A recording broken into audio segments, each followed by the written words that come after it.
Good morning, suckheads, and welcome to Edging with Trash and Monk. I'm Trash. And I'm Monk. Today we're joined by fellow vampire hunter XVXCollin. Get ready to tug on your cunt hairs while we dive into Norman Reedus's cunt hairs. Let's dance. Hello, everyone. Hi. We're going to stop saying cunt hair now. Was Blade just here? Hello, Collin. Would you like to introduce yourself? We're not going to shout you out at all. Whole time. I had to mute myself during that whole. I don't want to interrupt. Yeah, that's fair. That's fair. We have our first guest episode. We've got our special guest star and close personal friend who was actually there when my child was born. XVXCollin. Yo, I'm the child, by the way. Yep, that's true. And we're here to talk about Blade 2, the sequel to Blade, as it that's actually the first note I have here in the IMDb synopsis is sequel to Blade 1998. That's important. It's important to know that Blade 2 is the sequel to Blade. Yeah. And yeah. It certainly is a movie. It's another movie. It really does. It scratches all the itches that you get when you want to watch Blade. And where are those itches, Brian? Is less mostly in the groin area. This is more than a movie. This is an excellent movie. It's an excellent movie. And the only reason why I was invited to this podcast, not because I'm your friends, it's because I adamantly believe this is better than Blade 1. Interesting. Or Blade. And me and Monk got into an argument about it. An argument. Yeah. Wow. Yeah. That tends to be how my life online shakes out. It's just fighting with my friends about movies. Collin, would you like to? We have a whole episode of our opinions about Blade that anyone can listen to. Episode 2 of Edging with Trash and Monk. Would you like to start this out by just letting us know what you thought of Blade 1? What your takeaways from that are? Blade 1 was a very 98 it came out? 98. It's a very 90s movie. Writing, acting, if there was any in it. Ooh. So shots fired. Is Blade 1 a good movie or a bad movie? We won't get too detailed into it. Do you I know you think Blade 2 is better, but Blade 1, do you have any respect for that in your heart, or do you just think that's a dog shit movie? No, I have respect for Blade for the first one. Mm-hmm. Just some parts I just rolled my eyes.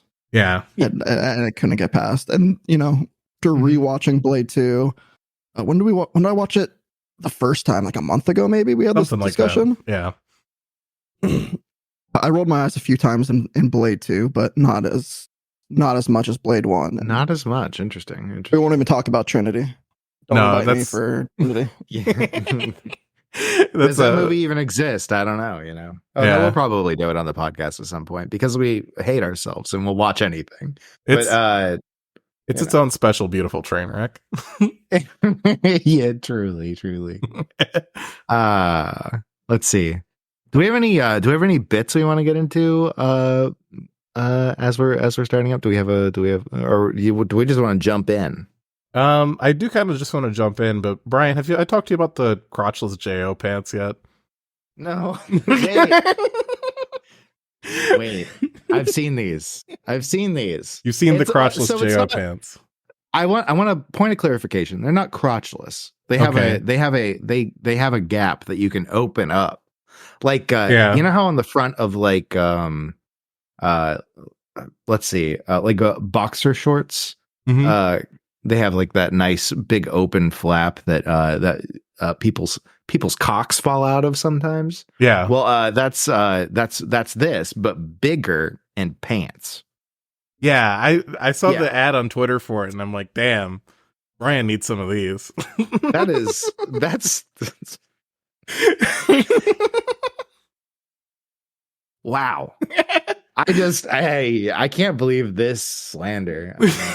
No, actually, you need like instant access. Is that what you Is that what Brian means? I guess you need instant access, and you need if someone else walks into the room, you need to be able to just go like, "Oh, actually, I'm wearing pants." These are actually pants. Yeah, that's what the ad says, or something like that. Is like, I think there's a line in the ad where they literally say like, "People tend to assume you're not jacking off if you're wearing pants," which, you know what, I kind of am with that. Yeah, that's pretty true. Yeah, I mean, I just generally assume people aren't when I walk into a room. No, mostly for my own sanity. I think. Yeah. Like if I am assuming that every time I walk into a room, everybody's just fucking beating meat. I just assume no one has jacked off. I just think I'm the only person who's ever thought about how to do it. And I mean, it's very Catholic of you. Yeah, Vampires, personal shame. I don't think vampires can jack off. I think in Blade vampires specifically, I don't think they can get hard. Or actually, no, that guy was getting his dick sucked in Blade 1, so I'm wrong. Yeah. Yeah, they can definitely get hard and get off. But you know what really gets them off? Is going to a club and getting their back cut open and having somebody play with like a speculum in under their skin. That was wild. That was wild. Wild. Body modification. Yeah. This was a very kinky movie in a lot of ways. From the Whistler being hung up by suspension straps that literally were pulling his skin. I'm like, oh yeah, I've seen that elsewhere. And then the body cutting, everybody loves a little bit of cutting. It's a little bit of sexy cutting. Ooh. There's also like the scene in the club where they've got the two vampires and they put like straight razors in their mouths and start making out. Oh yeah, that's right. I forgot I couldn't actually tell what it was. I thought they were actually doing drugs, but nope. Yeah, I guess it was straight razors. That's visceral. That's very visceral. Yeah. I feel like I've seen that on like a PSA for warning about gothic people. Yeah. Oh, This is what they do. It is what they do. What happens if you listen to gothic music? This is what happens if you listen to Skinny Puppy, kids. You start making out with razor blades. What's another band I can call goth that Brian will get mad at me for calling goth? This is what happens when you start listening to Black Marble. I actually don't know Black Marble, so I'm safe. I'm safe. Yeah. That was a Skinny Puppy fucking, yeah. I mean, just say Bela Lugosi's dead. Don't even say the name of the actual band. Just say Bela Lugosi's dead, and no one can get mad at you. What happens when you listen to the Mighty Mighty Bosstones? My favorite goth band, Mighty Mighty Bosstones. They broke up recently. Oh, well, good. Yep, that's the impression I got. That is the impression that you got, not me. I thought it was really sad. Oh, I'm actually. Didn't one of them die? Did they? Oh, wait, I thought one of them died. I thought it was Smash Mouth where one of them died. I mean, that also happened. Yeah, the singer Smash Mouth died. I thought I heard that one of the Mighty Mighty Bosstones died. Or at least that was the impression. It was, so for one thing, it was January 27th, 2022 that they broke up, which is a lot further in the past than I thought it was. Time. Yeah, COVID time. Yeah, COVID time. And then I don't think they're dead. I don't think I'm sure they have like 1 million people in their fucking touring band, so I'm sure someone's died. Probably. At least one. Yeah, I'm just reading Breaking Up. Yeah, okay. All right. Yeah. I think you're thinking of Smash Mouth. I think you thought the Smash Mouth guy was in the Mighty Mighty Bosstones. Okay. Maybe. I don't know. Oh, the Pogues frontman died. There we go. That's and it was just in the same Pitchfork article as the Mighty Mighty Bosstones breaking up for some reason.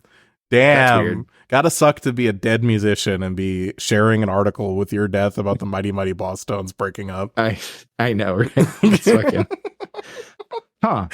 That seems a little rough. Just a little bit. Well, you see, they only had so much space on the website for this. That's true. You know, there's really you can have a limited number of pages on your website, thepitchfork.com. It's just pitchfork.com. It's not thepitchfork.com. I'm sorry, everybody. Spreading misinformation online. Character limit. Yeah. Yeah, there's a character limit. That's why they couldn't call it thepitchforklimit.com is because they're already a character limit on their website. Mm-hmm. Yeah, true. All right. Are we going to talk about this fucking movie? Let's talk about this fucking movie. Okay. So, all right. Fucking, we open with our hero Blade recapping that he is Blade and he's super powerful and he's a daywalker. I'm sorry. The whole opening scene. I feel like the opening scene really needs some attention. It's beautiful. Yeah. Can I just go? Can I do this? You can go. You can go with it. Okay. Which one are we talking? Are we talking about the blood donor or the blood house? Okay, the blood house. Good. I got. Yeah, I just called it the blood house. I was like, ooh, it's the blood house. So guy takes the number at the blood house and he comes in. And he's like, oh yeah. It's like, oh, is this going to be our like villain or even a character? And he sits down next to this guy, and this guy looks fucking rough. This really pale dude, and he's like. He's growly. He's just a growly man. It's like, oh, okay. So this guy's fucked up. This is probably our villain, right? Nailed it. Well, sort of. And the guy who's sitting there, he's like, yeah, they'll take blood. They don't even care that I'm like fucked up or anything. They'll even buy it in a jar, and he pulls out a jar of blood, and that's tight. That's fucking tight. They take the growly man down into the pits of the place though, and they're like, dog, your blood is weird. And the guy puts on a needle glove with four needles, one on each finger. There's no practical purpose for that. It's like I have no idea. Freddy Krueger. Yeah, it's just like leftover prop. Yeah. Oh yeah, it might have actually been a leftover prop from one of the Freddy movies, right? Because there was that one with the junkie girl. I don't know. I just saw the first one. Dream Warriors. Anyways, it might have been. That's cool. I love it when props get reused. That's very silly to me and fun. And then I was like, double vamp, because this motherfucker just starts eating other vampires and then says I hate vampires into a camera, and that's when we get the Blade intro, and that's where Monk started off, right? Yeah. So we open up with Blade saying, "I'm Blade. I'm a daywalker. I can do Blade's things." If you got more on this, I'm happy to go. I am. Oh sure, just kind of coasting. Whistler apparently is a vampire now, despite everything in the first movie being like, oh, Whistler fucking killed himself. No, Whistler alive and a vampire. And they even go back and they look at they have Blade go and do like a flashback. And it's like, oh yeah, Whistler shot himself after he got beat up by Frost and all the other guys in the first movie. But Whistler's just like alive. He's just built different. He's like just, fucking. He's a tanky ass Joe Biden clone. Is who Whistler is. Yeah, that whole flashback made no sense because it's like they do the flashback and he's like, yeah, he's dying, and he's like, I need to shoot myself, and you can't do it, Blade, so I'm going to do it. Blade's walking away. There's a gunshot, and then it's like, yeah, but he's alive. Yeah, like there's no explanation about why. He's just built different. He just lived. I mean, the movie was 4 years after Blade 2 was 4 years after Blade 1. Like, I don't feel like we needed that recap. Or 90. Oh yeah, 2 years. Yeah, it's 92. It's 20. Yeah, 2020. So the movie released 4 years after, but it's set 2 years after Blade 1. Oh, okay, yeah. So the viewer didn't need the viewer didn't need the recap, and then they talk about it again when they rescue him. Yeah. I don't know. That whole flashback scene was just like, oh, I feel like they're going to add something in to clarify why Whistler's alive, and they just didn't do it. They kind of touched it. Yeah? What did they do? I touched at the end, like why they Norman Reeves said that Blade's only weakness was the old man. Yeah, that's why they kept him alive. But like, I think that's why they came in, took him, and kept him alive. How did they keep him alive? How'd they keep him alive if he blew his brains out? Vampire magic. I don't know. Yeah, true. It's a vampire movie. Everything's fucking magic. That's true. Yeah.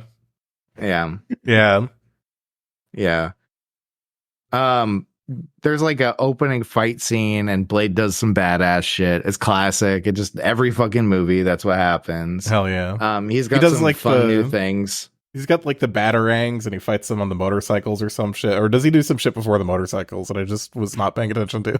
I mean, it was just some dumb bullshit in the fucking hallway. It was another hallway fight scene. Yeah. And then he jumps out and he's like, "Where's Whistler?" And he's trying to find Whistler. He hops onto the back of a motorcycle and cuts someone's head off with a silver Garrett, which I think is very cool.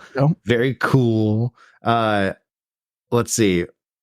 When he gets on the motorcycle after he cuts that guy's head off, he like starts driving the motorcycle, and he has to stop it before he hits his car, and then he makes a kissy face at his car, and I like that kind of tenderness towards your own car. Yeah. Do you think Blade names his car? Yeah, it's probably called like the Suckhead Blaster. Suckhead Master. Back to Suckhead. Brian, do you name your cars? Do you have a named car? Not really. No. I mean, I like will sometimes just like call them things, but they're not named. No. Like I had a silver truck, and I'd call it Cloudy sometimes because it was kind of like a cloudy color. And now I've got one that's it's red. My red light SUV that I drive around. That's it's red. It's my grandpa's favorite color, so we call it Grandpa sometimes. Oh, nice. That's sweet. Yeah. My dad had this golden Saturn that he would drive around, and he called it Golden Lightning because of a fucking Seinfeld joke. That's amazing. That's amazing. I love this like image of your dad that I get. Yeah. Yeah. It's yeah, it's an image. Yeah. It's an image.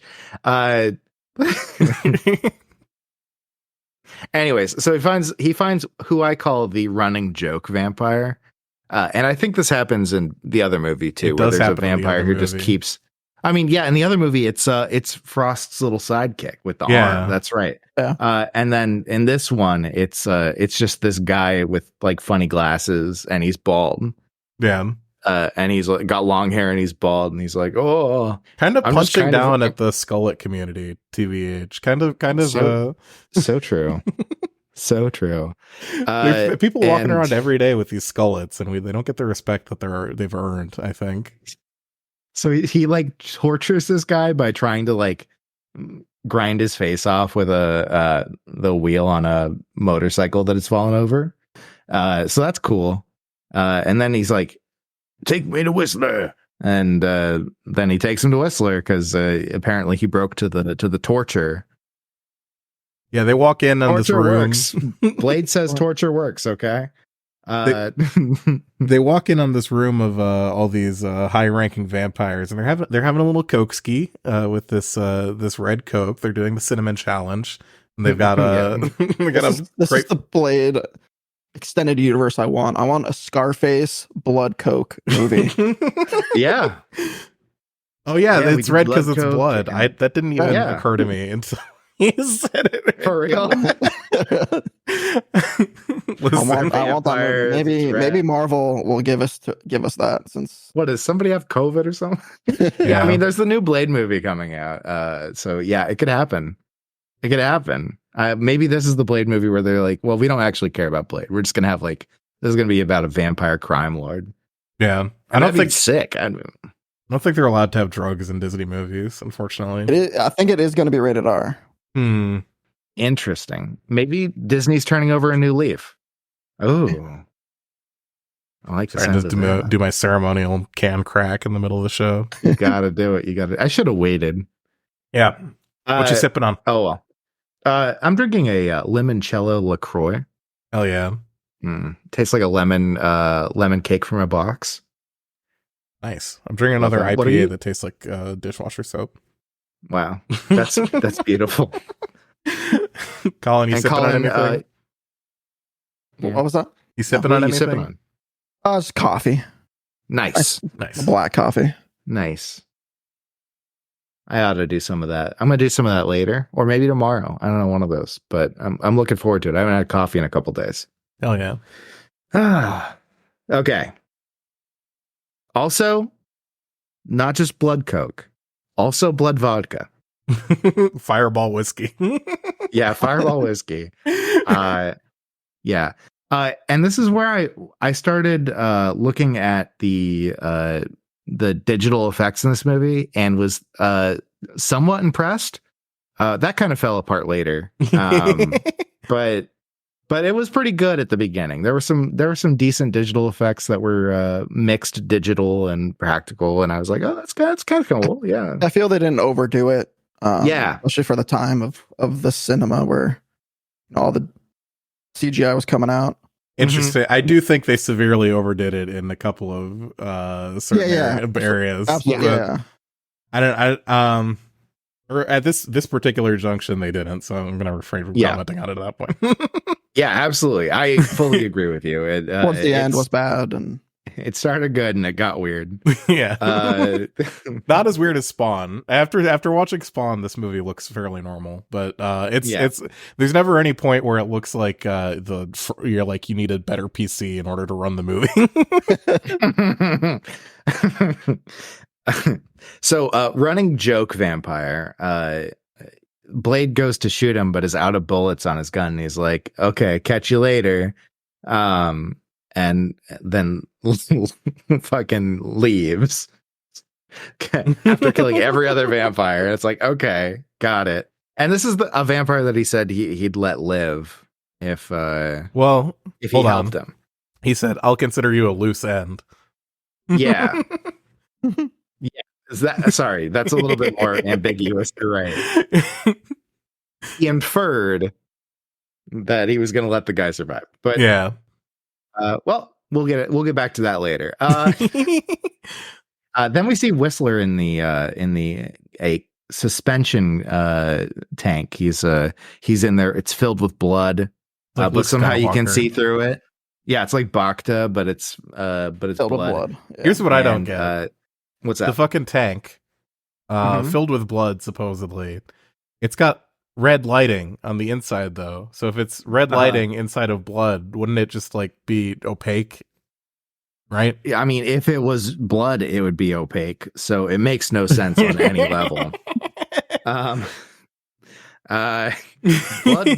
Blood's not very see-through, people. Well, also, like you can't have red light shine through like a red liquid, can you? Or it would like, I mean, the red blocks potentially because it reflects all the really red light. Thin.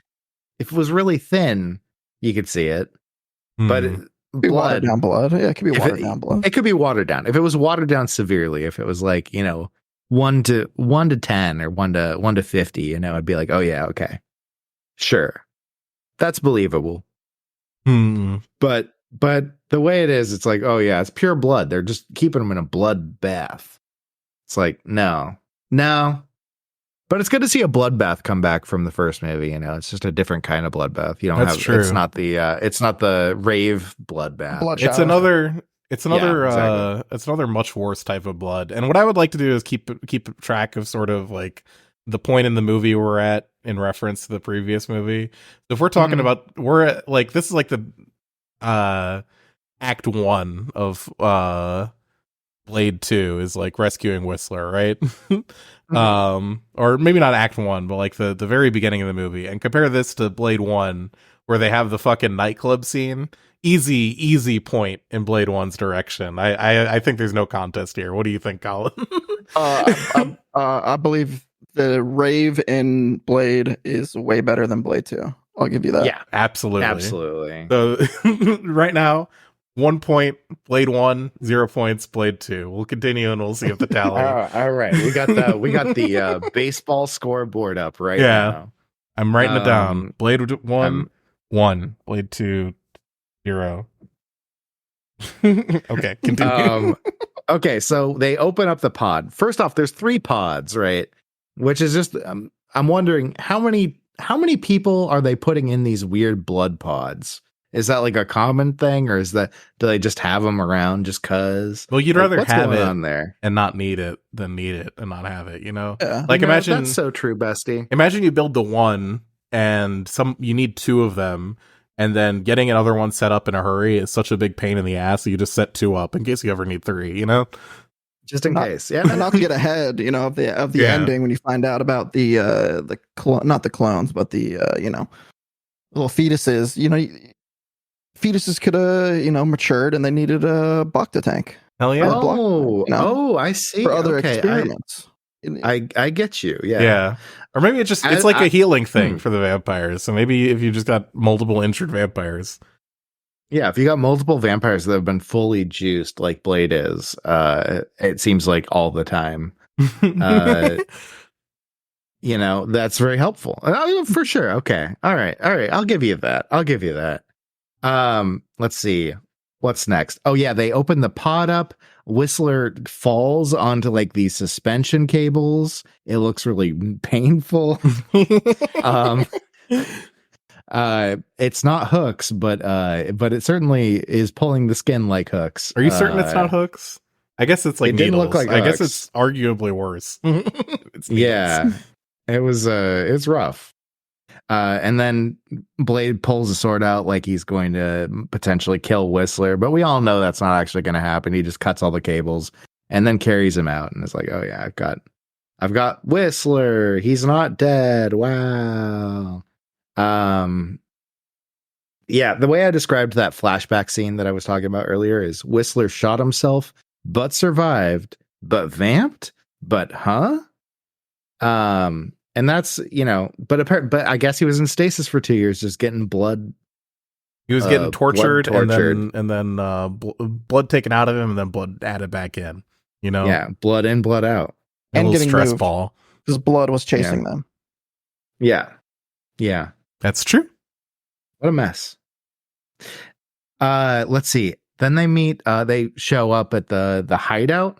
And you meet Josh, but Josh is better known by another name, and that is Scud. Scud.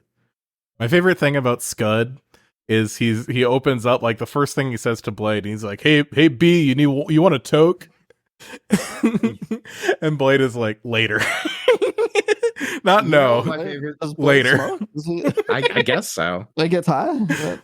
I guess. Yeah. I mean, I would have figured that such an anti-drug movie as Blade would be he'd say no, but he smokes, I guess but he doesn't too, jack off. But yeah, he retains. That's important. I think my favorite thing about Scud is that he's played by Norman Reedus, and also he is played by Norman Reedus doing his best. Like, I don't know how to exactly to say this. He's like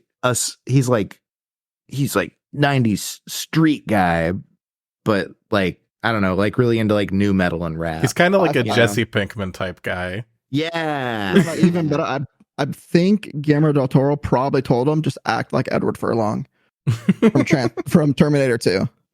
Edward Furlong. Hold on, I need to Google Edward Furlong. Played John Connor in Terminator 2. Okay, all right. Looks exactly like him. If I don't know what Edward Furlong's going through, but not going good. And he looks exactly like him and acts exactly like him. That's wild. I mean, yeah, I can see that. Yeah, and so Scud is just hanging out, listening to rap, only rap, smoking and working on projects. And watching Powerpuff Girls. He's big in Powerpuff Girls, which I, respect to that, because I'm a big Powerpuff Girls fan myself. Hell yeah. Yeah. Let's see. What's up next? Oh yeah, and then the suckheads are back is what I wrote here. So some vampires show up. They trigger the proximity alarms. And they're doing some Splinter Cell bullshit on the ceiling. and they got swords. It looks like they've got NVG goggles on, but they've just got like these telescoping eye things going. Not telescoping, like they're aperture eye things. They're like camera shutters, kind of. So like they can close if there's like too much light or something like that. It's like, okay, whatever. Very cool. Never utilized again in the movie. That's just like arguably pointless. Yeah.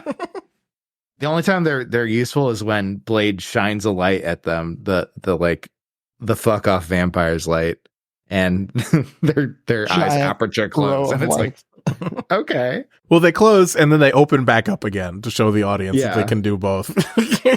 Yeah. Just like, what is happening? Yeah. Let's see. Hey, and here's where the CGI gets really bad too in this vampire fight against some bad fights, against the Splinter Cell vampires. They have like this several like spinny kicks and like flips and jumps and all sorts of crazy moves where it does just look like it's a Street Fighter game. Like it's very very extremely obviously switching to like a 3D render for like the crazy jumps, and then switching back when it's doable by a human. Yeah, it's just like, hey, why don't we use some wires and go ahead and do that? No, we got CGI now, so we're gonna do that.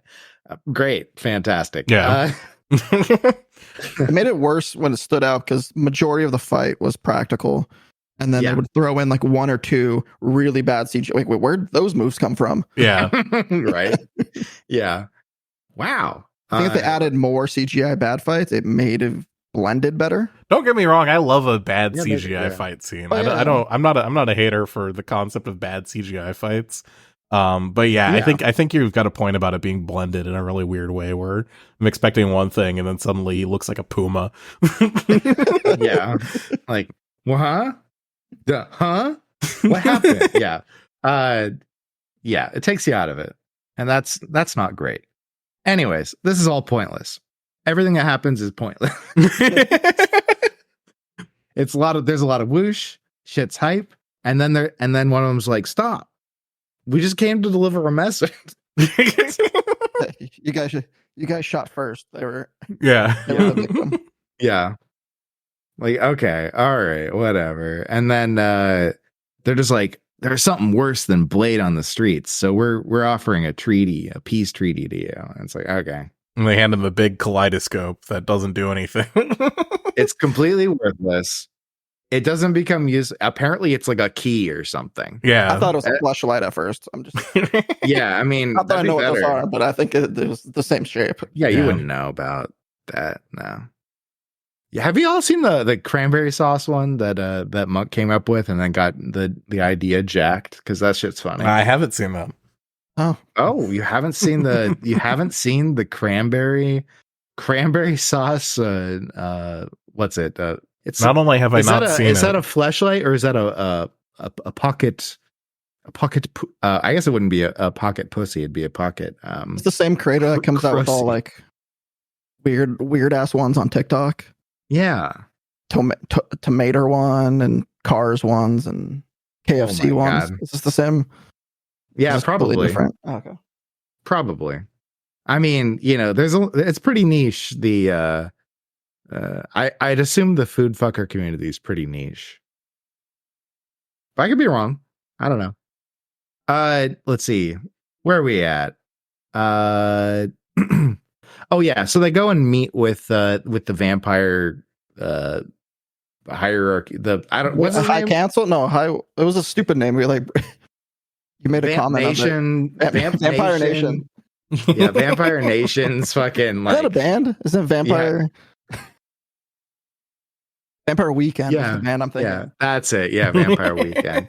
Well, they go and meet with Vampire Weekend, and the motherfucker's all blue and nasty. Do you think all these vampires are just working for the Vampire Weekend? Yeah. Yeah, absolutely. What was the name of the like vampire lord though? What's his nuts? Fuck, that's a good question. Eli Damaskinos. That's right. Eli. His name is Eli. His name is Damaskinos. You'd address him formally by the name of his clan. I'll do what I damn fucking breather. Yeah. What? How do vampires call humans a slur? What do they call them? Warm bloods. Meat. Yeah, meat's probably it. Probably bleeder. I don't know. No, but they bleed too. Yeah. I don't know. Blood bags. The first one they said something. I don't know. Yeah, I think they did, but I just don't remember at all. Let's see. So it's like, all right, well, we got you a team. We got you a team of people. We trained them to kill you, but it turns out we don't need them to kill you. We just need them to help you now. Yeah. And it's like, okay, that's not going to be a problem, is it? Then they do my favorite thing that any movie does ever, where they introduce like a dozen people to you all at once, and only two of them are important. And they don't tell you which two. It becomes pretty obvious, though. At least it's like, okay, yeah. There's a couple of them where it's like, okay, they might be important, but for the most part, it's like, you got Hellboy and you got Nyssa, and Nissa's one is important because she's on camera a lot. And then you got Ron Perlman, who's important because it's fucking Ron Perlman. That's true. You got Ip Man. Yeah, you do got Ip Man, who apparently hated working on this movie. Donnie Yen hated. I was looking it up during. Okay. And he fucking. He was the fight coordinator also, right? He was the fight coordinator, and apparently the way that they were doing fight coordination was just dog shit. I think anyone could tell watching this movie. I know, right? They were like, "Oh, you got half a day to get your fight coordinated," and it's like, "Excuse me." He's talking about like, "Oh yeah, back in fucking China, I was able. They gave me like 2 weeks for a fight scene." And come to America, and these producers are like, "You have to have it done in half a day," and it's like, what the fuck? But apparently Del Toro's fucking great to work with. It was just the producers were being fucking jackoffs. So, and hey, everybody loves Del Toro. I hope. Maybe you could tell visually looking at it that it was a Guillermo del Toro movie. And visually better than Blade 1. There's a little bit of Del Toro shining through, but I don't know. A lot of it just felt like extremely. They did not let Del Toro get super Del Toro with it, aside from like I think the monster design is probably something he had a hand in. Yeah. And there are a few shots that are probably extremely Del Toro coded. I don't think you would watch this movie and go like, oh my God, this is such a great Guillermo del Toro movie. If you go in expecting that, I think you're going to be extremely disappointed. Yeah, true. Let's see. Other things of note. There's a familiar that walks up and introduces himself to Blade et al. And they go, "You're a human," and he says, "Barely. I'm a lawyer." And I love that. Also, when they're discussing the new things, the new what they're calling Reapers, the Reaper strain. These things are like crack addicts. They need to feed daily, which is just a really nice holdover from Blade 1 that they're still doing. They're still like, they're addicts. They're all fucking addicts. That's true. But they're not gay anymore. So, that's the new thing. No more gay vampires in this. It's just addict vampires. Well, he killed Frost, so they all had to go back in the closet. Yeah, all of them went back in the closet. You have a bunch. Actually, it's all closeted vampires, and then the addict vampires. So there you go. It's like, are they? I don't know. Reading too much into it. This movie is pretty dumb. Dumber than Blade, in fact, which I think is funny. I think, I do think that's funny that is extremely true. The story of this movie is way dumber than the original Blade. Not that the original Blade was a smart movie. But anyways, when we get closer to like when we finally meet the fucking villain of this thing, it's gonna be the thing I was thinking about like throughout the entire movie is how elaborately contrived every scene where Blade and the other the crazy vampire scene where they're together, Nomak, every time they're together, they have to have some reason why they can't have a 5-minute conversation and resolve the entire dramatic tension of the movie. Right. Well, I mean, Blade would just call him a suckhead and try and cut him up anyways. So Yeah. You know, I get it. That's true to Blade. Be true to Blade. Let's see. But also being true to Blade would be like, how in the fuck is Blade working with the I think the blood pack anyways? Yeah, it's a mess. Ron Perlman's haircut is fucking dumb. Yeah, he's got the big line just from all the way across the back of his head, under his mustache, and all the way around again, in like one line of continuous width. Yep. It's his mustache goes all the way back. It's the meme haircut that like people made posts about hipsters having in fucking 2000. In real life, they gave it to Ron Perlman. It's fucking terrifying to see it in real life. I'm sorry that you had to do that to your hair, Ron, but it is kind of funny. So I'll atrocious but funny. I do like that, you know. All right, what's next? Oh yeah, they go to find. They're like, where do we go to find all these the Reapers? Oh, we go to a place where there's going to be a lot of vampires because that's their food. So they go to another fucking rave. Yeah, not nearly as good. Not nearly as good. But there's a bunch of vampires cutting on each other. Yeah. They're getting really horny with it in their weird vampire way. Because you know they regenerate. They don't have to worry about like all that, and they just get off on pain, I guess. Maybe that one particular vampire does. No, there were multiple doing it. Yeah. There was the one getting their back cut open. There was one with their arm cut open. There was, and then there were the ones like making out with the razor blades. The straight razor blades. Yeah, serious. Yeah, there's some stuff, and they're having a grand old time with it. Let's see, what's next? Fucking Perlman's character, is like. Oh yeah, Perlman's character has a bomb planted on the back of his head. Yeah, so there's like this fucking thing where Blade's tussling with him earlier on when he's just meeting the team, and they have like this little this gay little contest where like, I bet you can't make you blush.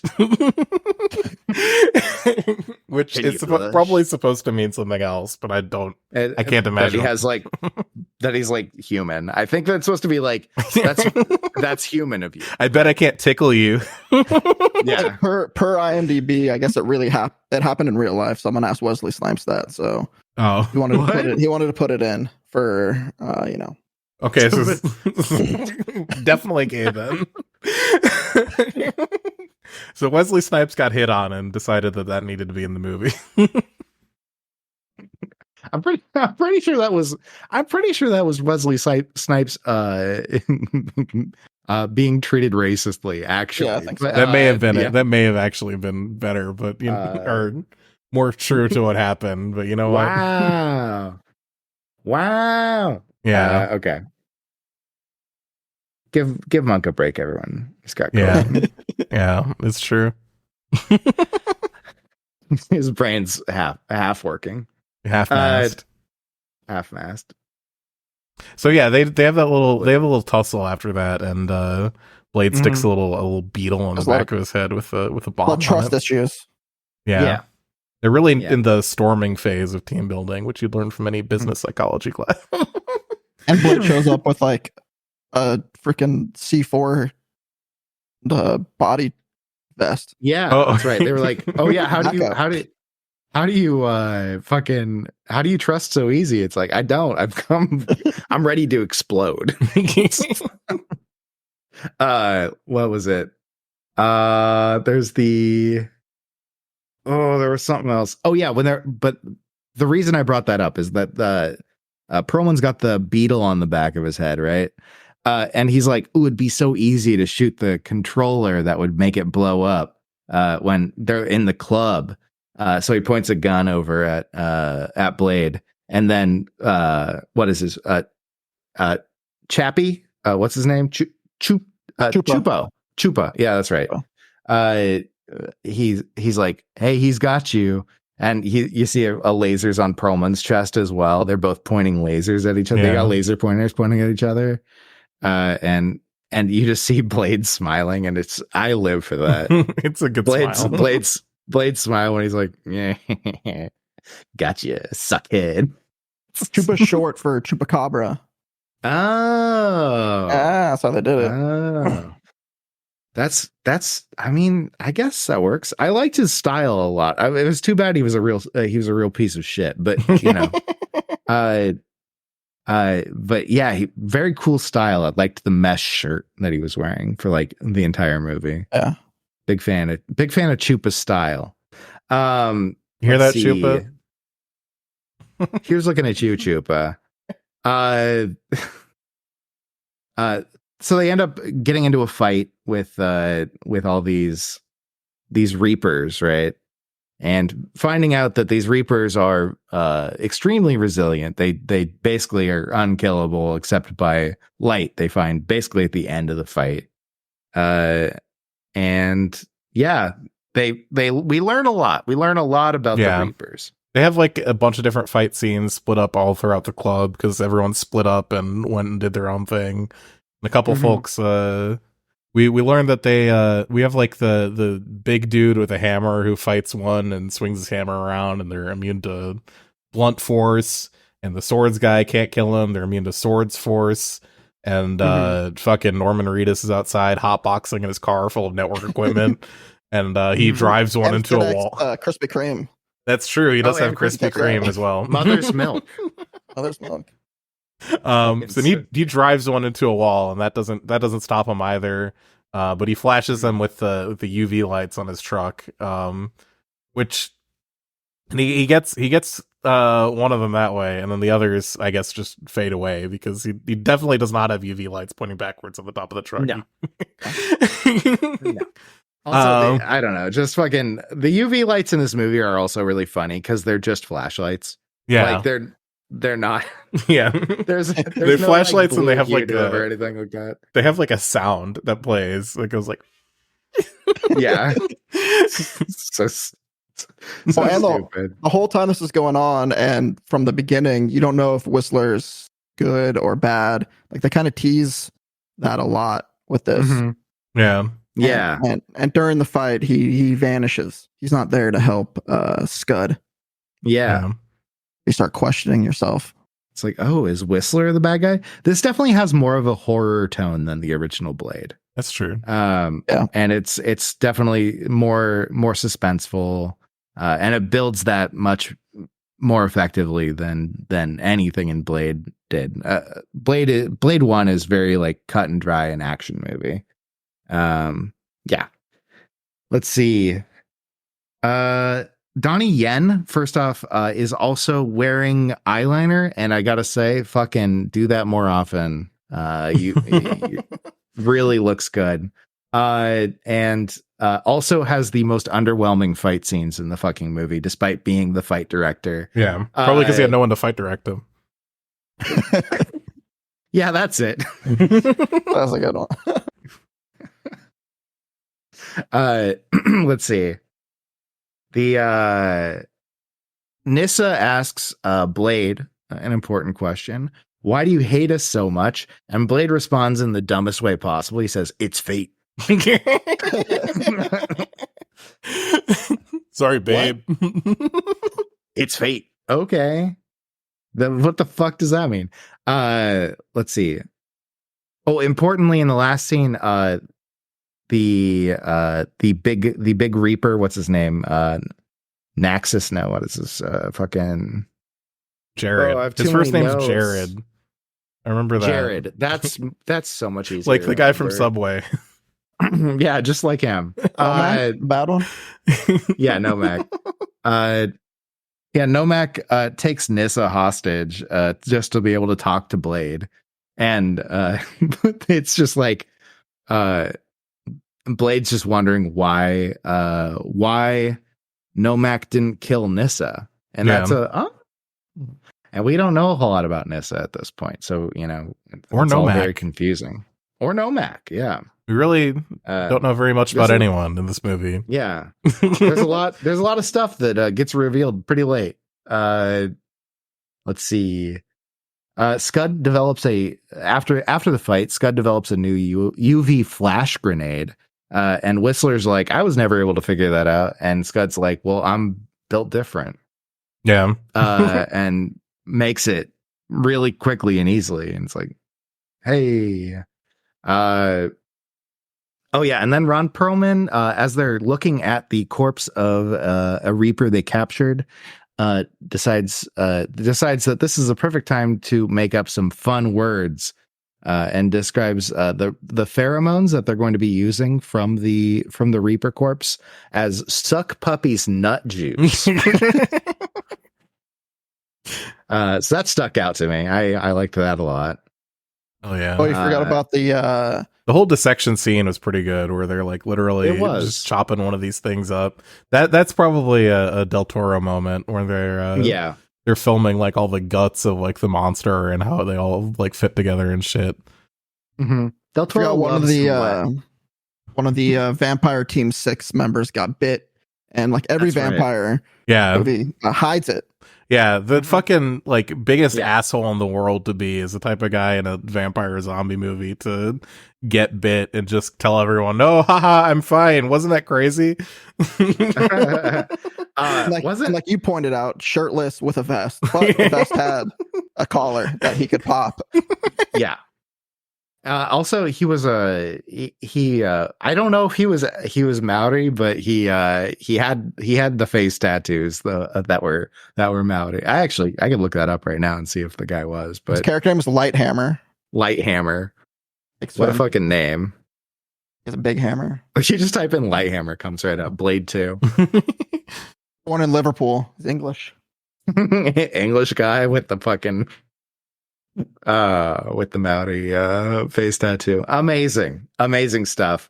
The 90s were really something, weren't they? This is 2002, my friend. Oh, that's right. The 2000s were really something. This is post 9/11. We had exited the 90s. Yeah, that's right.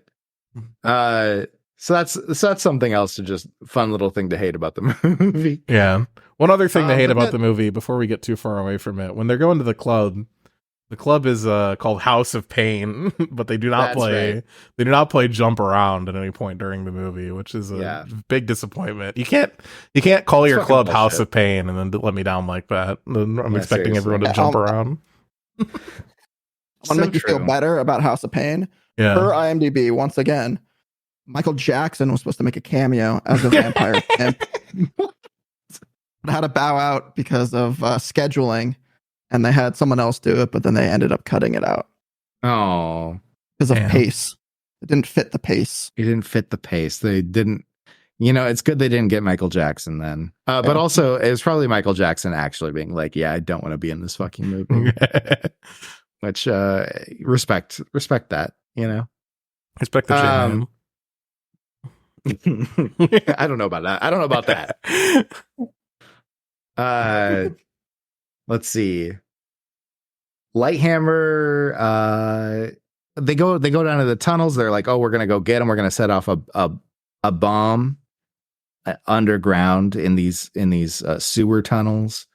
That'll kill all of these fuckers, all these Reapers, right? Because there's just a huge nest of them, and it's right underneath that club they were in conveniently. So they go down there and it's a fucking shit show. Everybody's dying. Yeah, there's a scene where Lighthammer and his love interest, which is this pink-haired lady who apparently supposedly has a name. Where everyone gets into the sewers. They're like, all right, we got a mission to plant the bomb and get out, and then immediately everyone just splits up and starts wandering around in different directions. For no reason. It doesn't make any sense. Why are we fanning out when we're just going to a central location to plant a bomb and then leave? Yeah, it doesn't make any sense. But they do it anyways. Yeah. I think they split into 3 teams. Yeah. Okay. So Lighthammer wanders off, and then they don't even split up into 3 teams because they get split up within these teams. They're just wandering around. So Lighthammer is like turns and is like eating some fucking dude in the sewer, and then his girlfriend with the pink hair wanders in and like sees him and is like and then shoots him. And then tries to UV him, but it's too late to do it. So she does it, she just crawls up a manhole getting chased and opens it up, and bam, the sun is there, and both of them get fucking flashbanged by the sun and melt into pieces and land at the bottom of the manhole. Yeah, a completely useless part of the thing. Didn't have to happen at all. If they're worried about pacing, it's just like, why did you even put that in there? Yeah. These characters that nobody cares about, that have existed for like 30 seconds. For real. Just go and fucking die. It's like, I don't know. That's just very silly to me. But anyways, the other 2 groups are it's fucking Nyssa and Blade. And then Reinhardt, Ron Perlman, and Chupa with Whistler. And it's shown that the vampires can see fine underground, but Whistler cannot, and they have to give Whistler a monocle so he can see. And it's red. It's very cool. But ultimately it becomes completely pointless. Again, another pointless thing in the movie. Because they just take it away from him when they go and say, fuck you, Whistler, and are like, one of ours died, so now it's time for you to die. Yeah. He also gets given the NVG and has the NVG taken away from him, I think literally within 30 seconds. Yeah, it's super quick. And then they're beating... Chupa's just sitting there beating up Whistler, and Whistler sets up some pheromones to like bring the Reapers to save him, basically, so he can get away. And then that happens later. And I was like, okay, that's literally that whole thing. Then Whistler disappears. It's like, okay, cool. Whistler does a lot of disappearing in this one. Fucking Ron Perlman tries to set up the bomb, but the shit's broken. Then he goes and meets up with Blade and Nyssa. They have a whole thing. Blade keeps setting off bombs and telling everybody to run ahead because Blade can't be affected by UV light. Yeah, I don't know. And then Blade runs back to the so like there's like this whole thing where like they do try to make it seem like there's like stakes at what stakes, it's a vampire movie. Because like they kill off a few characters, but like it's characters that were clearly written into the movie to be killed off. And like there's this whole thing where like, oh, the bomb won't go off, it's stuck. And fucking Reinhardt, Ron Perlman, is like getting Blade to go in there and fucking hit the button. And he's like shooting guys and trying to make the bomb go off, and then eventually just does based on something happening, I guess. He like kicks it. Yeah. And then like he sets off this bomb and it blows up into this really horrible CGI blue explosion where the whole thing is it's like UV light, right? But it's like literally bending around corners in the sewer and shit like that to get. Yeah, that's how light works. It was like a UV smoke, is what I called it.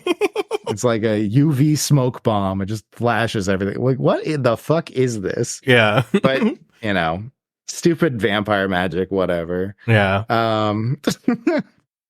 Let's see. Nyssa's wounded.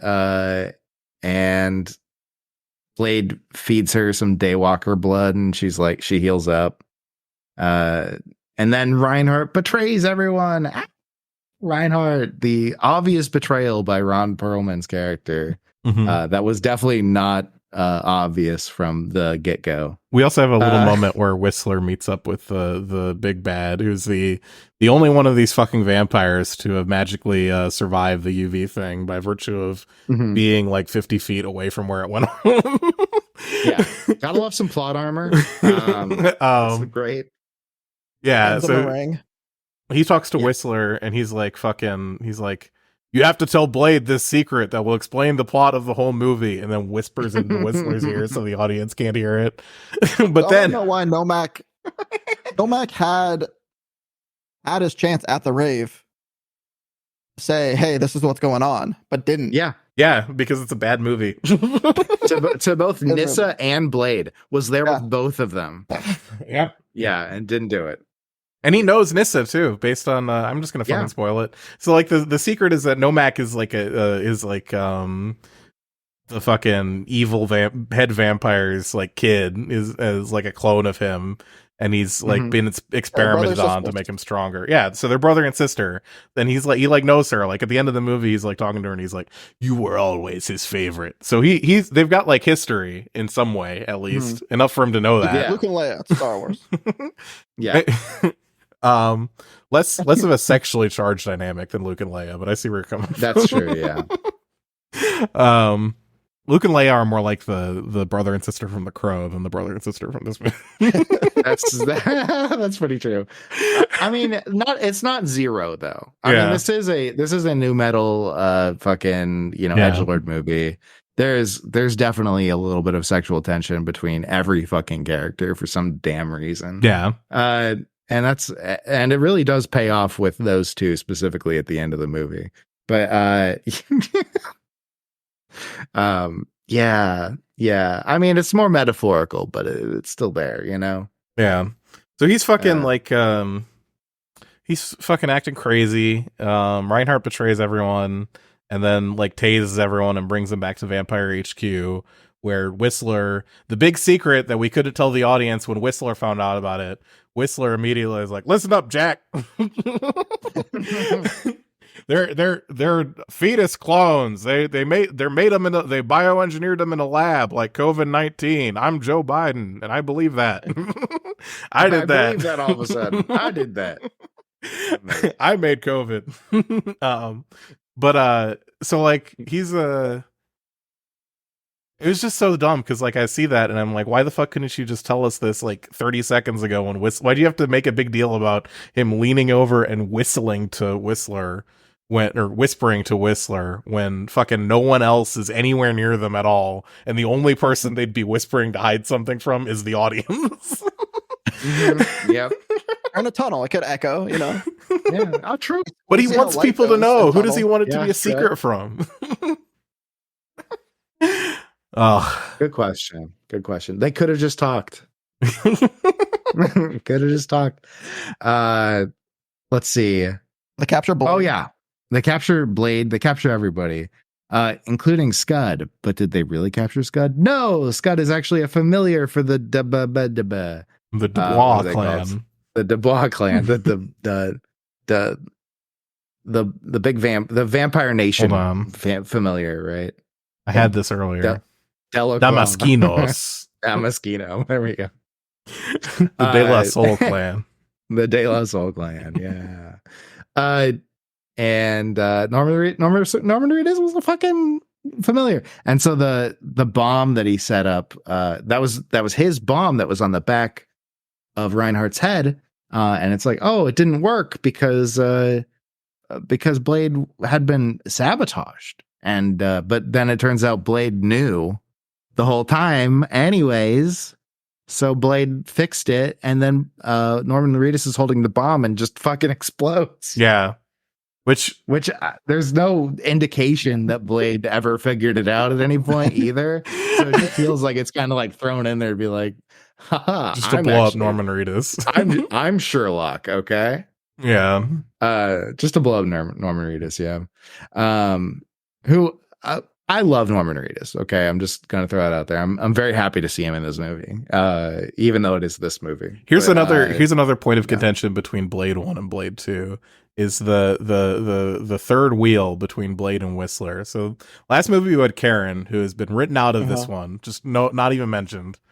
Yeah, no idea why either. I forgot about it. So we have like the badass hematologist lady that comes up with this cool fucking anticoagulant thing that ends up being the central resolution point of the whole movie. And then we have Norman Reedus hotboxing and going like, sup?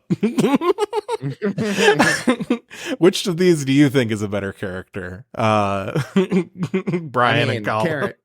Karen is absolutely, but Norman's funnier. So I who's to say, really? I'm putting a point of Blade 1. I have not gotten any points for Blade 2. Yeah, I feel like nobody's been trying to give points to Blade 2. It's fresh in the mind right now. Yeah. it's hard to look back at it with rose goggles. Honestly, I had forgotten a lot of what happened in the movie, which is a really big point against Blade 2. Blade 1, I can remember most of what happened. Blade, even if like there's some parts where it gets kind of fuzzy because it's like there's definitely parts in Blade 1 where it drags a little bit and it's hard to tell for me to make out exactly when certain things happened. But I do remember most of what happened there. And Blade 2, kind of just in retrospect, it's like, yeah, they kind of ran around and they acted crazy. There's a lot of unimportant bullshit in this movie. That is true. Let's see. We find out about like the vampire lord Eli and his many little clone babies that he's been making. And he's been harvesting stem cells. Yeah, he's been really hard at work making the Ubermensch. I mean, Ultra Vampire. So yet again, we have another Nazi vampire lord. Love that. This, it's their better logo, than their flag. It's all the same. It's all Nazi. It's all Nazi. It's great because it's at least. In the first movie, it was very like, it didn't have that going on at all. They didn't do any sort of like weird Nazi shit. It was just like, oh yeah, this is just like the purple, the Lavender Menace, right? This is the Lavender Menace, right? Mm-hmm. Where in this one, they're like, they're Nazis actually. Even at the blood bank, the one guy was in full uniform, Nazi uniform. Yeah, he was. That's the difference between the European vampires and the American vampires. The American vampires are gay, and the European vampires are Nazis. Oh God. Hugo Boss. Yeah. So Eli is talking with Nyssa, and Nissa's like, he saved me. Blade saved me. The enemy saved me. Like he's honorable and good. And Eli starts doing the like monologuing that we love so much. And the one point I pulled out of it was, who does God favor in the web, the spider or the fly? That was a good line. That was a good line. I really appreciate that. Very nice. Another nice. point. Another point to bring up between Blade 1 and Blade 2. Antagonist. We have kind of two in Blade 1 because we have Reinhardt and Eli in two very different roles. But neither of them really are like a foil to Blade in the same way Frost is. I really do think Frost is a better villain than anyone in Blade. I guess there's also Jared. Jared's the actual villain of the movie, I think. Kind of, but then like he's just trying to be friends with Blade, and Blade just doesn't give a shit. He's like, he doesn't actually want to fight Blade. Yeah, I mean, Frost didn't want to fight Blade either, though. Frost didn't want to fight Blade, but realized that their goals were mutually exclusive, with Frost becoming like the blood god, and Frost wanted Blade to join him. This guy just wants Blade to just like be chill so he can kill vampires. And I think there's a much overly kind of Jared. Yeah. Here. No, I'll tell more. You go ahead, but listen, I obviously he ate a lot of Subway sandwiches and did some horrible things, but like, I don't know. I feel like his goals are much more simpatico with Blade than Frost's are. And Frost, like, when Frost tells Blade, join me, they have like this cool back and forth tension kind of thing. When when Jared tells Blade, join me, Blade just immediately attacks him, because if they start talking, the entire, like, Eli tells him the thing that happened, and all of the dramatic tension of the movie just immediately goes away. And it's like, okay, well, let's kill these other guys now. And suddenly we're at the end of the movie. So it feels very artificial that their whole relationship feels, the conflict feels extremely artificial, whereas Frost and Blade both felt like they were both like opposite sides of the same coin, you know? Like, they're both resisting like an assimilationist mindset within vampires, but from different ends of that. Yeah, I mean, I feel like this is kind of similar because you do have both of them doing the same thing, right? You both have them in response to like the vampire nation, literally the vampire nation. They're both anti-vampire nation, but they have very different goals of what they want as like a end point after the vampire nation, right? Well, he doesn't really say what his goals are. He's like dying. He just wants to kill him. Yeah, he's just like a spirit of vengeance. Yeah, and his vengeance is going to end up turning the entire world into these reapers, and essentially killing the world. And everybody's kind of aware of that. Well, no, because the reapers die after like 30 minutes of not having any blood. So like, they need to work on the recipe. That's why they need Blade's blood to make him daywalk. There you go. Yeah, there you go. Yeah. I don't know. I think the villains are weak. I think he's just kind of boring. I think all three of the main villains are just kind of boring in this movie, as opposed to Blade 1, where Frost. I think they've got to balance it more out. You know, there's more villain. Yeah, but they chose to have more villains, so they could have combined the roles of Eli and Reinhardt and had one villain do those two things at once. You know, they could have written a character that could have been both of them. Like this writer's not good of either, and he did all three. Yeah. Well, he did a better job in one because Frost carried one in a lot of ways. I just don't think I agree. I really didn't like Frost as a character. I thought Frost the writing was kind of is better in this. Mm-hmm. Like I see a lot of your arguments of it doesn't really go anywhere and just things happen for no reason and jump around. I feel the writing's better in this. The lines are nice. They're not so many one-off cheesy. No, the one-off cheesy lines are the best part. What are you talking? I would rather have a million one-off cheesy lines than lines that suck and don't go anywhere.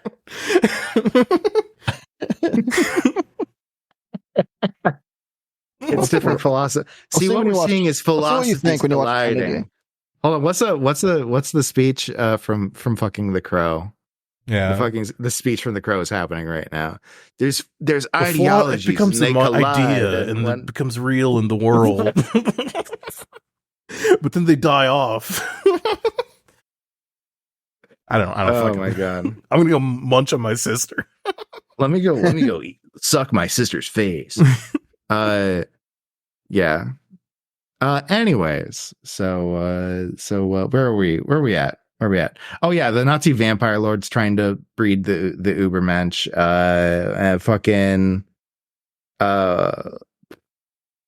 Whistler gets free, beats up Reinhardt, but doesn't kill him for some reason.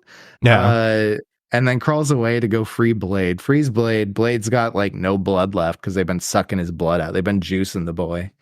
And then they get him out. They're on a catwalk for some reason above the blood pool because there's just a fountain of blood in this place. Also, the like architecture of this place is wild. It goes from like old library that's it reminds me very much of like Resident Evil, where they have these places that it's like, oh, we have like a very ornate library room, and then we have all these like hyper sterile places where there's like just blood for some reason. Yeah. Like they have the elevator in the middle of his chambers. Yeah, I like that. Going ahead, I like fucking baffling. I kind of love it. Don't get me wrong. Yeah, but I want an elevator in my bedroom. Nomad could jump through all these people, do everything, jump over this closing Egyptian trap door, but an elevator door's closing slowly. He couldn't do. Couldn't get past that. Yeah. And Blade falls into this pool of blood. Reinhardt thinks he's dead for no apparent reason. Starts walking away, and Blade gets up and is like, "Sup, suckhead," and then proceeds to beat up 5 million familiars that are just dressed in the same uniform with shock sticks. And then, what is it? Reinhardt's like, well, I guess I have to do it now after you've beaten up all my shitty minions. Gets his sword out, tries to cut Blade in half. Blade's like, I'm stronger than you. gets the sword away from him, and then cuts him in half, literally in half, like from stem to stern. Yeah, and he just goes. Bleh. Like the vibrating sound they put in there from while Blade's holding the blades together. Yeah, he's like just holding it between his hands, making like a pained face. He's like, yeah. Yeah, that shit was fucking wild, goofy, very goofy, but it was nice. It was fun. It was nice. It was nice that the movie eventually had something fun happen in it. Yeah. As Blade's walking away, Whistler throws his glasses to him, and he catches them with his hands in the most CGI ugly way possible, and throws them, and then puts them on. It's like, okay, he's Blade again. We're back. We're back. Let's see where we at.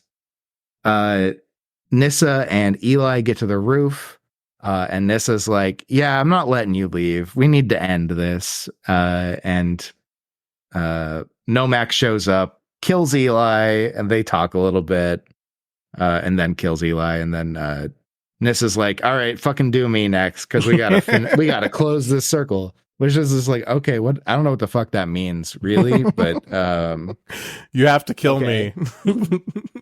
Well, then she like bares his chest for him, so maybe I'm wrong about them not being horny.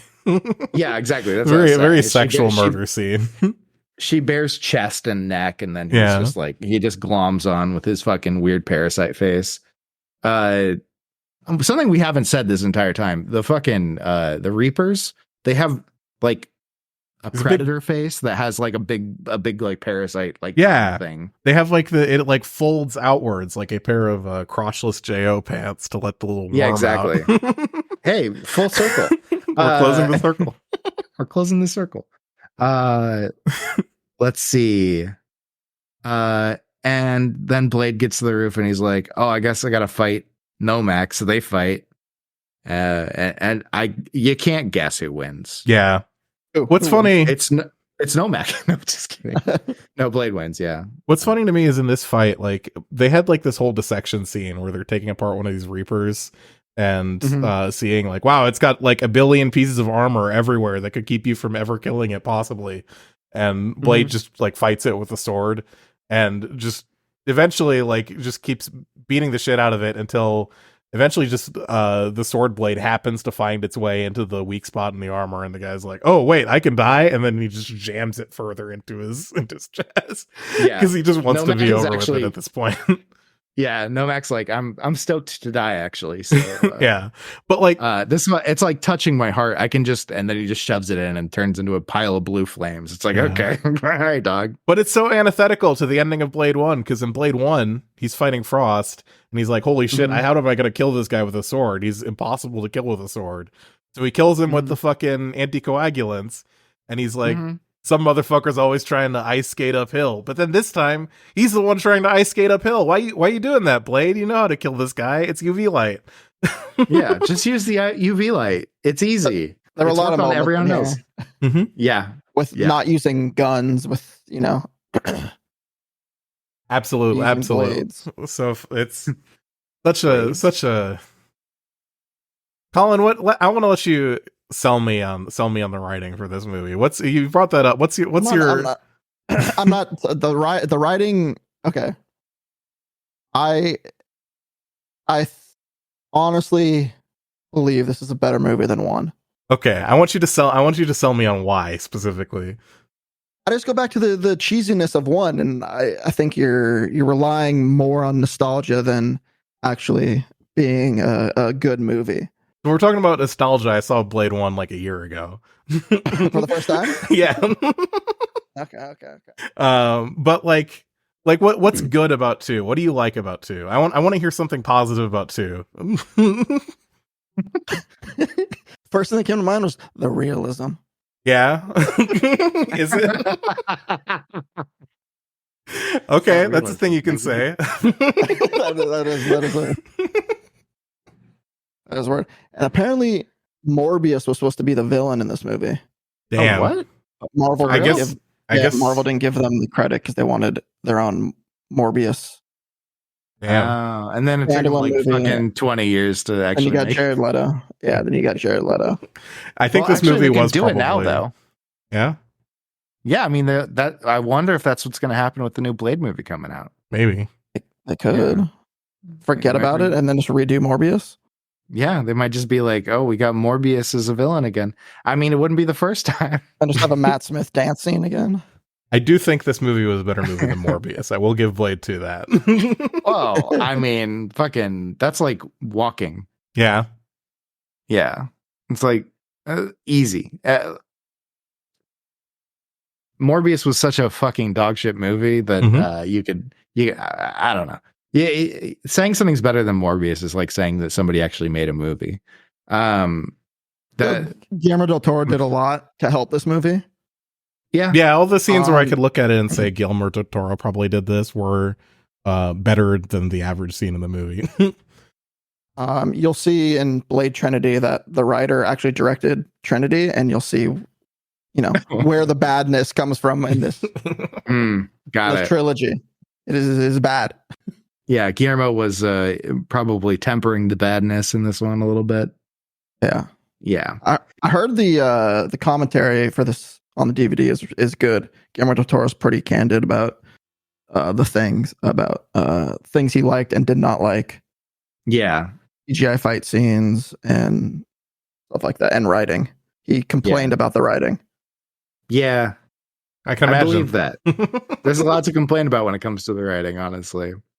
I think there's moments that are good, but there's like ultimately the way that the plot is constructed and how many fucking dumb nowhere plots get thrown in. It's just like, it's that part sucks, but there's some good bits. I watched Blade 1 and the next day Blade 2, I believe, or in the same day. I forget how I did that. First time seeing Blade and first time seeing Blade 2, and I just leaned more towards Blade 2. Mm-hmm. It felt more of a movie, a real movie, and not, fast forwarded car chase scenes. Yeah, that was awesome when that happened. In Blade 1. That ruled. In Blade 1. That shit was great. Thank you for reminding me of that. That's horrible. I'd take a million fast forward driving scenes to probably a single scene in the sewer. If we had an equivalent, if the fast forward driving part in Blade 1 was an equivalent length to the whole sewer thing in Blade 2, I think that would still be better. Mm-hmm. Yeah. I do generally tend towards Blade 1, but I do think that there's that they're both kind of bad movies in a lot of ways. It's I still think I like Blade 1 better, even though I do disagree, and I think that that Frost is a less interesting and less well put together villain than the kind of nexus of villains in this movie. Mm-hmm. Even if I think that like the way that the villains were executed was kind of shit sometimes, especially when it came to the Reaper, Nomak. Yeah. Ryder has good credits on IMDb. Really? I'll give him that. Yeah, he did a lot of producing too, I think. He produced like the Dark Knight trilogy and did some screenplays. Yeah. Call of Duty Black Ops story. Oh my god. He's a consultant on it. He has some good stuff on it. So he grew. He grew. He got into Call of Duty Black Ops. Everybody loves COD Blop's story. That's why people play it. I think people do like COD Blop's story, even though it's pretty bad. Do people actually like it? Yeah, because that's the one where it's like you're in like the MK Ultra program or whatever, and you kill Ronald Reagan or whoever the fuck. Oh, really? Yeah, I never played it, so I was just commenting because COD stories are usually fucking dog shit. Oh, it was still dog shit, yeah, but there was at least something interesting happening in this one. Yeah, right on. Batman vs Superman writer. Oh no! Early on, because he's not credited. Amazing. I'm talking about David S. Goyer, right? Yeah. Oh, you wrote for Dark City. Interesting. Dark City, I thought was actually a really good movie. Dark City had its moments. It wasn't it for me, but it was okay. Yeah, I don't think it was amazing, but I think it was really good. I don't think I'd want to watch it more than I'd want to watch a Blade movie, honestly. But maybe that's just because I'm like kind of a popcorn. David Esquire was a writer for The Crow, City of Angels. There you go. Did that ever come out? No, sorry, the video game adaptation for the Sega Saturn of The Crow, City of Angels. Oh my god! I forgot the important part. Why is it called City of Angels also? Because it's set in Detroit. It's always set in Detroit. Why are they calling Detroit the City of Angels? I hate that. Oh, God. The Crow goes to LA. That'd be so dumb. That'd be so dumb. He also wrote... want me to wrap Blade. the movie? Yeah. What are you doing? Yeah, so the end of the movie, in a tender scene, Nissa and Blade, who have clearly fallen in love, have one last moment as she's turning into a Reaper.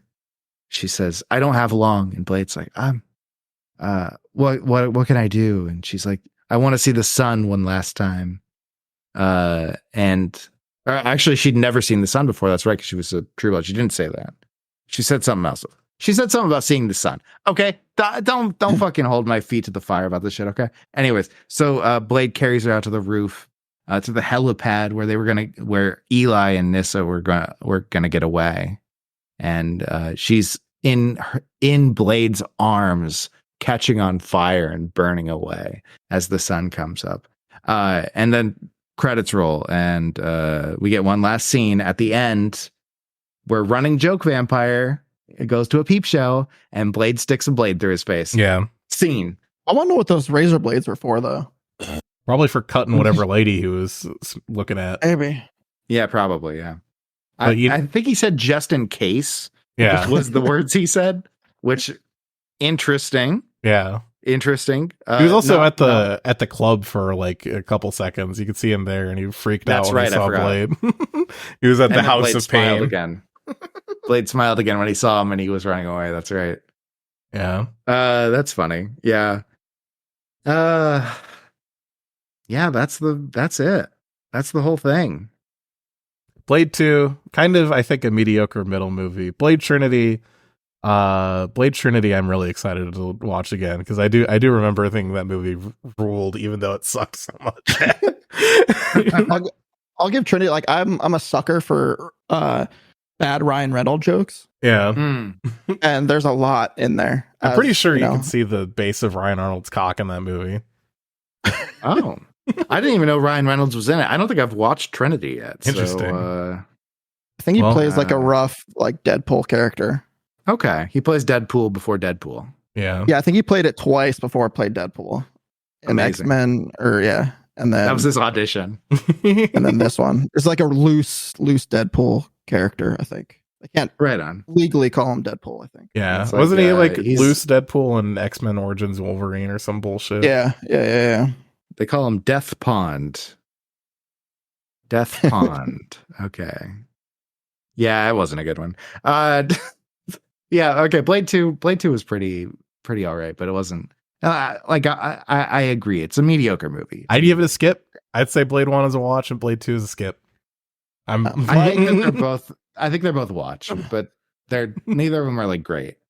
You know? Like the famous trilogies, number 2 is always better. Back to the Future, Star Wars, Blade. Yeah, so true. I really think 2 is almost always the worst one, but okay. That is Empire Strikes Back? Empire Strikes Back. Empire Strikes Back is an exception to 2 almost always being the worst one. But even then, Back to the Future I have not seen because I'm not a fucking boomer. Wow. Okay, Back to the Future 2 is much better. All the Star Wars movies, if there's a trilogy, the second movie is the best one. That's just true. Yeah, that is correct. The prequel, the second one was the worst in the prequel trilogy. Attack of the Clones was the worst of those. No way. Attack of the Clones was absolutely the worst of those. Oh, that is a wild take,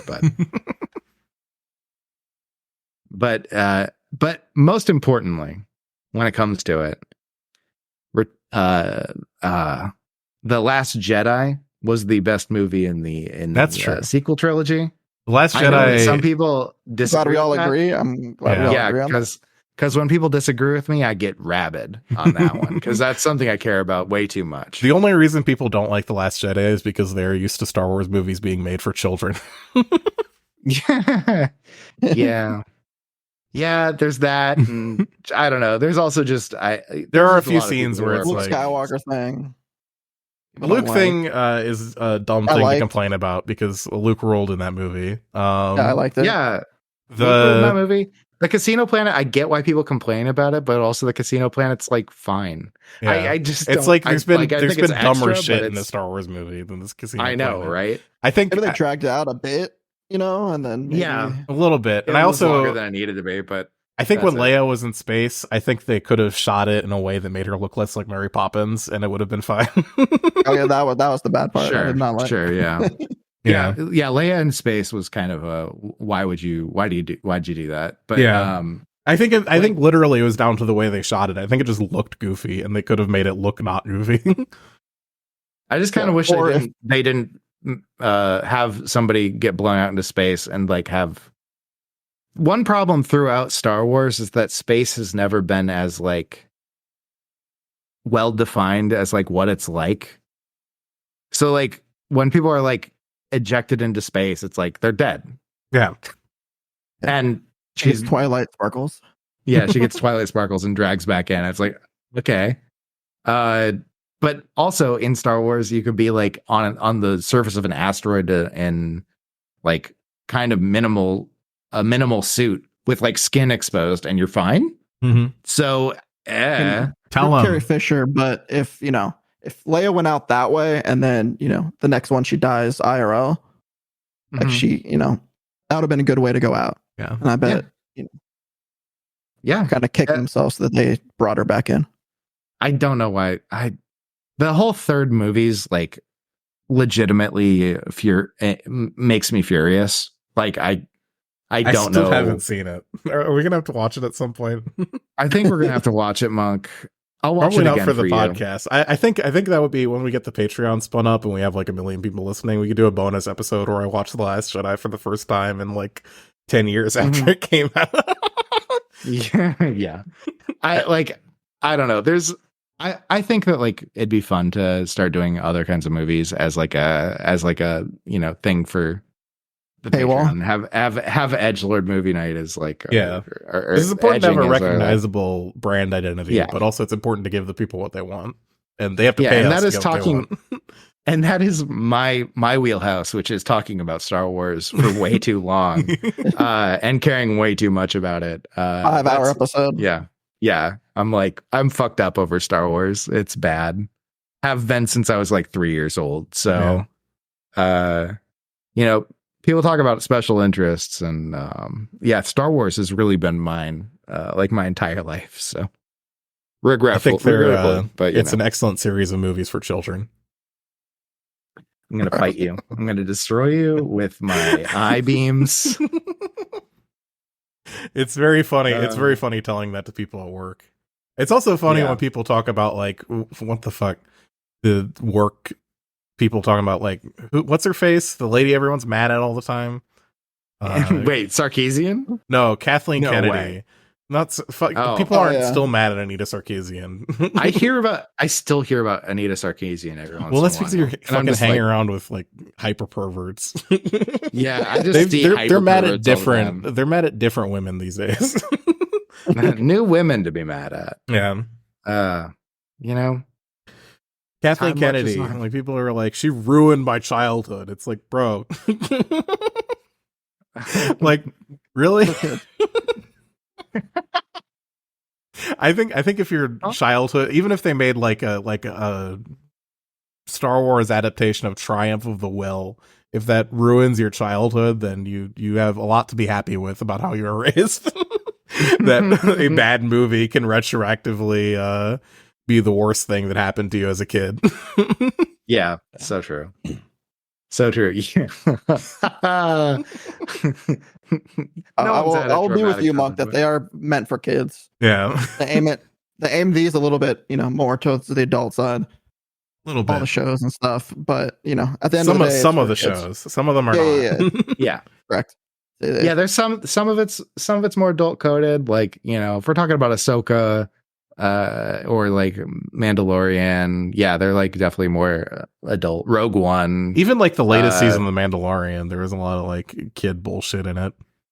Yeah, I mean, there's just a lot of Disney bullshit, and Disney bullshit definitely tends kid. Like everyone was talking shit about the new Disney Wish movie, right? I just saw it with my niece. Yeah, she loved it. There was like, I guess, a field trip of a camp. All the kids in there loved it, and we're like, yeah, okay, it was cool. It was a Disney movie. Like, everyone just talking shit. Like, it's going downhill. It's like, what do you want it to be? Like, for kids, it's rated PG. Yeah, they're making Disney movies. They're just Disney movies. It's so funny how the people who like talk about these kids movies going to shit are also this, generally speaking, the same people who refuse to engage with like any sort of like political or even like a subject that's not political but requires you to have read a book in your life. Like any topic like that. No, it's just a movie. Calm down. You're being pretentious. So you want your movies to be kids movies, but made for you specifically is what I think a lot of people want. These need to be kids movies, but made specifically to tickle the exact spots of my brain that are that exist that are just all about how much I love Donald Trump. Yeah, and that's it. If this movie can't reignite the feeling of passionately grasping at my girlfriend's breast in the movie theater in 1978, then what's it even for? What even are movies these days if they don't make me think about grabbing a titty? I just can't believe that you missed an opportunity to say cunt hair. Some of us respect women, Brian. Oh my god, these motherfuckers are like, you gotta say it, and I'm like, bring it back to Disney and bring it back to Blade. We'll see what they do with Blade. Reports early on that it was bad because they couldn't find a writer, but I think they had the writer strike. And they couldn't, creatively figure something out. But I think they are starting production. Interesting. They're certainly starting. Well, so they're trying. We'll leave you out for Blade Trinity, but if the show's still going when Blade comes out, we might bring our Blade correspondent XVXCollin back onto the show. Holding my ear. Our Blade correspondent Collin, XVXCollin, is here to talk about the new Blade movie from Disney. I like Blade 2 so much. I bought a hat. I looked for a hat. I got it off Grailed from a guy from where'd I get it from? From Poland. That's so funny. I had the Oakley no brim beanie hat. I saw it. It's on. Collin was wearing it on stream. I wore it in real life. Yeah. I wore it out of my house, and it was good. You go out of your house? Yeah. I don't know what the fuck's out. Whoa. People go out of their house? The confines of their little goon caves? What? Yeah. What? Go masturbate at the park? What? That's what those pants are for. That's a fun fact about the costumes in Blade. Heavily inspired by Oakley. Sponsored by Oakley. As you can see, all the sunglasses, all the hats, all the vertical wraparound glasses. I guess that makes sense. I didn't really notice. I think I'm usually above average at spotting the sponsorships, but I did not think of Oakley. I did think of Krispy Kreme. It's very like futuristic kind of, Oakley's were, that style. And the owner of Oakley owns started Red Cameras. Oh, wow. Really? Yeah. That's wild. Wow. What a crossover. Very. Yeah. Got why he started it, but just did. Yeah. Got to mix things up. Alrighty, Collin, you got anything to shout out? Anything that you want people to go look at after listening to this train wreck? Watch Blade 2 again. I highly recommend it. Yeah, absolutely. You know, I think everyone knows where I stand on this. So go ahead and do it. Fuck it. No one listens to me anyway. If you're listening to any of us on this program, you've made a mistake. We're not. We're just a couple of knuckleheads, you know. Yeah, you can find this knucklehead at cursed_monk on twitter.gov, and some fucking thing on Blue Sky. You can find me XVXCollin almost everywhere, or Collin XVX on Twitter, Instagram, or Twitter. Yeah, Twitter too. Yeah. And you can find this knucklehead at Trashcan1312 on Twitter. Brian Trash everywhere else. I should really change that on Twitter, probably. I don't know if I can. I think you can, but I oughta. Probably gotta pay. You gotta pay Elon, I think. Probably gotta pay the troll toll. The Bower. Yeah. gotta pay the Bower toll. Pay the Emerald Mine toll. You know. Alrighty, everybody. That was Edging with Trash and Monk. I've been Monk or Trash or Collin or someone. I've been Blade. And I've been myself. Yeah. And I want you to do that too, listener. I want you to go out and be yourself. Have a good one. Be yourself.